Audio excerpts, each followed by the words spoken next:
All right. What if we're going to play the what if game today for investors? What if we are in a secular bear market? I'm going to lay out some scenarios here. I do happen to think that there's a good chance.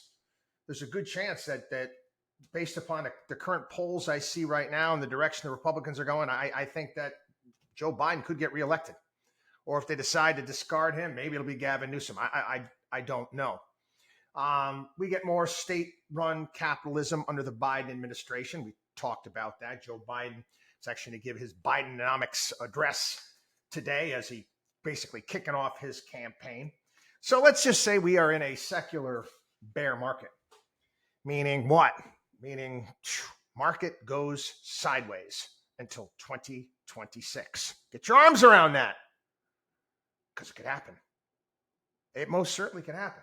And again, I don't think the probability is 50-50, but 30-40. Yeah, I'm telling you right now, market could go sideways until 2026. It's most certainly a possibility. I know we've had a nice run up this year. Then again, it might not. So what do we do? What should you do?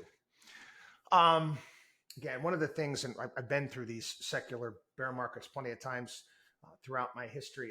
I don't bear them really, no pun intended, bear them any mind. We own companies, and you should own companies in your portfolio that pay you to own them. Example, dividends, dividend power. We've talked about the power of compounding. It's rule number one. Compounding is the royal road to riches. Now, if you take a look, and we are all well aware of the major technology companies that have driven the NASDAQ and the S&P to a great degree this year, there's a lot of companies that have kind of fallen by the wayside. They haven't really done much. And they all offer up tremendous opportunity when it comes, not all, but many of them open up tremendous opportunity in regards to dividends. And, you know, if you're investing for the long term, and you've got companies in your portfolio that at points in time might not go anywhere, but you're getting paid to own them, and you're reinvesting those dividends on a regular basis, that's compounding. Compounding works every single time it's tried. One of the things I'd like to get across to people is the fact that if you were to take a look, stocks have outperformed every other asset class over the long run. Actually, Jeremy Siegel from Wharton put together some unbelievable charts when it comes to this over the years, and comparing everything, bonds, gold, currencies, whatever it may be. And stocks blow everything away. It's not even close. Equities blow everything away. And most people fail to realize that the bulk of those returns over the long run have been due to dividends and reinvesting them. I always like to recommend people, and I've written plenty of columns about this, and I always use this when I talk to young people about the importance of saving and putting money away. Play with a compounding calculator. Just play with it. It's fun. Talk about what if. This great what if stuff where you punch in an initial dollar amount. You can punch in money that you're going to put away, extra money you're going to put away every year, and put in a real conservative rate of return. And then see what that's going to be 5, 10, 20, 30 years down the road. Compounding, actually, think about it, that's what makes spending time in the market the most important thing.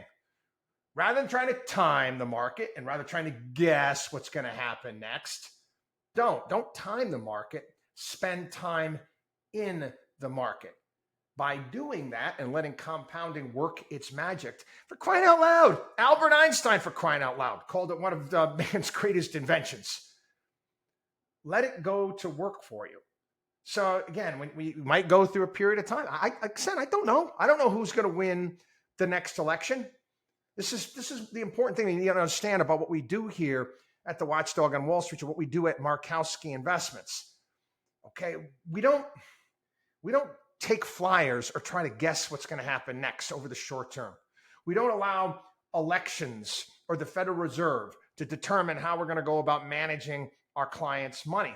Why? Because guess what? It's a guess. It's a coin flip. You could be wrong.